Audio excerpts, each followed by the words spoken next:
श्री राम जय हनुमान संकट मोचन कृपाधान। जय श्री राम जय हनुमान संकट मोचन कृपाधान। जय श्री राम जय हनुमान संकट मोचन कृपाधान। ये कुंते तुषार धवला या सो बस बताया बिना बंधन कराया श्वेत पद्मासना या ब्रह्माचु संकरी शामांग पातु सरस्वती भगवती निश्चित। ओम श्री परमात्मा ओम श्री परमात्मा ओम श्री परमात्मा। जय हिंद जय भारत। आप सबका स्वागत है। मैं रामरेश आपसे निवेदन करता हूँ जल्दी सब्सक्राइब करें, लाइक करें, शेयर करें।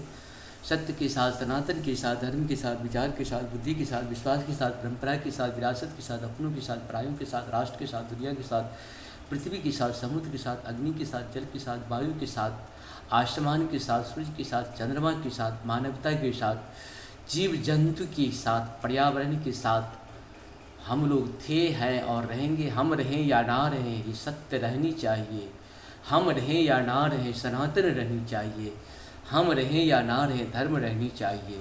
पृथ्वी पे जो भी पाप करेगा उसे सज़ा अवश्य मिलेगी। इसीलिए पापी को ये नहीं समझना चाहिए कि हम जो कर दिए सो कर दिए, हमें इसकी कोई सज़ा नहीं मिलेगी। होता है कि कानून जो आपको सज़ा देगा या नहीं देगा, लेकिन ऊपर वाले जो सत्य सनातन धर्म की जो रक्षक है वो तुम्हें ऐसी सज़ा देगा कुछ शायद तुम्हें पता नहीं है।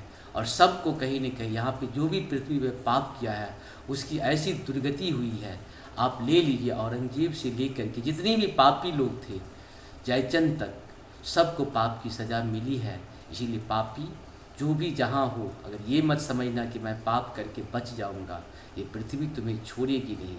तुम देश बदल लोगे, जगह बदल लोगे, लेकिन पाप तुम्हारे साथ चलेगा। तुम जहाँ जाओ जाओगे, तुम्हारा पाप तुम्हारा छाया की तरह जाता रहेगा।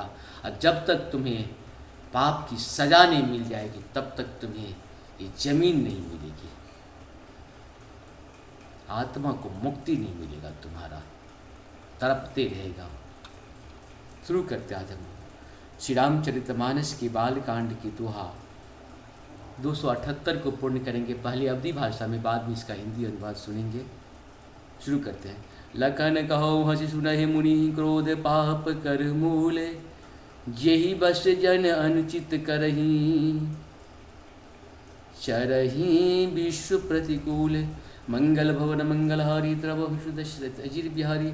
लक्ष्मण जी ने हंसकर कहा, हे मुनि सुनिए, क्रोध पाप का मूल है। जिसके वश में होकर मनुष्य अनुचित कर्म कर बैठता है और विश्व भर में प्रतिकूल चलते सबका अहित करते हैं।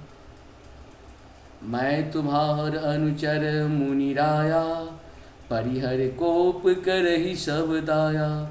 टूट चाप नहीं जुरहि रिसाने, बैठं होए पाए पिराने।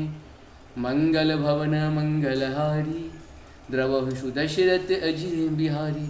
हे मुनिराज, मैं आपका दास हूँ, अब क्रोध त्याग कर दया कीजिए। टूटा हुआ धनुष क्रोध करने से जुड़ नहीं जाएगा। खरे खरे पैर दुखने लगे होंगे, बैठ जाइए। जो अति प्रिय तो करही उपाई, जोड़हूँ को बर गुणी बुलाई। बोलत लखनहि जनकु डेराही, मष्ट करहूँ अनुचित भल नाही। मंगल भवन मंगलहारी, द्रवहु दशरथ अजिर। यदि धनुष्य अत्यंत ही प्रिय हो तो कोई उपाय किया जाए और किसी बड़ी गुणी कारीगर को बुलाकर जुड़वा दिया जाए। लक्ष्मण जी की बोलने से जनक जी डर जाते हैं और कहते हैं, बस चुप रहिए, अनुचित बोलना अच्छा नहीं। थर थर काँपै पुर नर नारी, छोट कुमार खोट भर भारी। भृगुपति सुनी सुनी निर्भय बानी, रिश्तन जरहि होए भल हानि। मंगल भवन मंगलहारी, द्रवहु दशरथ अजिर बिहारी।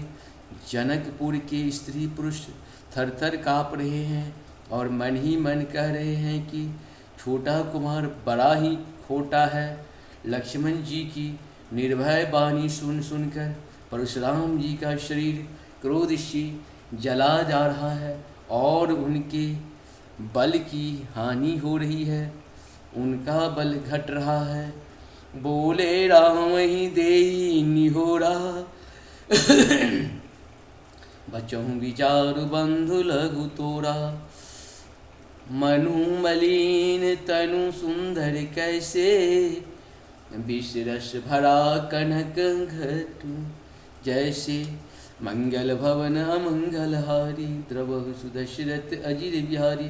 तब श्री रामचंद्र जी पर एहसान जनाकर परशुराम जी बोले, तेरा छोटा भाई समझ कर मैं इसे बचा रहा हूँ। यह मन का मैला और शरीर का कैसा सुंदर है, जैसे विष के रस से भरा हुआ सोने का घड़ा। सुनु लक्ष्मण बिहसे बहुरी, नैन तरहु राम। गुर समीप गबरे सकुची, परे हरि बानी वाम। मंगल भवन मंगल हारी, द्रवहु सुदशरथ। यह सुनकर लक्ष्मण जी फिर हंसे। तब श्री रामचंद्र जी तिरछी नज़र से उनकी ओर देखा, जिससे लक्ष्मण जी चौंका कर विपरीत बोलना छोड़कर गुरु जी के पास चले गए। अति विनीत मृदु शीतल बानी, बोले राम जोड़ी जुग पानी। सुनहु नाथ तुम सहज सुजाना, बालक बचन करही नहीं काना। मंगल भवन मंगल हारी, द्रवहु सुदशरथ अजिर बिहारी। श्री रामचंद्र जी दोनों हाथ जोड़कर अत्यंत विनय के साथ कोमल और शीतल बानी बोले, हे नाथ सुनिए, आप तो स्वभाव से ही सुजान हैं। आप बालक के वचन पर कान न कीजिए, कान न कीजिए, उसे सुना अनसुना कर दीजिए। इस प्रकार से हम लोग का 278 दोहा पूर्ण हुआ। आप सबों को सत सत नमन। जाग पर कृपा राम की हुई, ताप पर कृपा करे सब कोई। ये सत्य है, सत्य को कोई जुटला नहीं सकता है।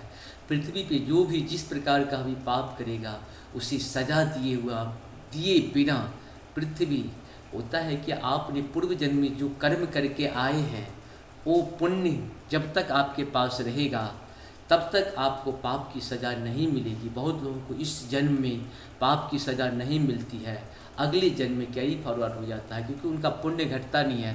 भगवान पाप की शुरुआत तब तक नहीं करते हैं जब तक उनका पुण्य शेष रहता है। भगवान की यही तो कृपा है, जब तक पुण्य शेष रहेगा पाप की सज़ा आपको नहीं मिलेगा। जब पुण्य का अंत कर देंगे प्रभु, आपको पाप कराते कराते तब वो सज़ा ऐसा देंगे कि आपको अनुमान से भी परा रहेगा। इसीलिए पूर्व जन्म का ही कृति आज हम इस जन्म में, आप समझते हैं कोई लोग बड़े घर में जन्म ले लेता है, कोई गरीब घर में जन्म लेके बड़ा बन जाता है। ऐसा क्यों होता है? क्योंकि उनको भगवान ने पूर्व जन्म में जो कर्म करके जमा करके रखे हुआ था, पाप या पुण्य, उसे इस जन्म से चुकाना पड़ता है।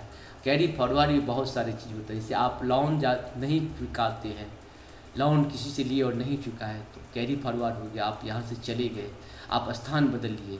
किसी को पैसा आप लिए थे लेकिन कारणवश आपका मनसा ठीक नहीं होने के कारण आप वो जगह को छोड़ के दूसरी जगह चले गए, और ताकि वो आपसे पैसा नहीं मांग सके, तो कर्ज तो रह गया आपको आज न कल, तो इस जन्म में तो उस जन्म में तो चुकाना ही पड़ेगा। आप कभी कभी जहाँ समझते हैं कि आप किसी का पैसा लेते हैं, दो तरह से लेते हैं, या तो आपका पूर्व जन्म का जमा किया हुआ रहता है उसको लेते हैं, या फिर इस जन्म में लगाते हैं, अगले जन्म में कहीं न कहीं वो देगा।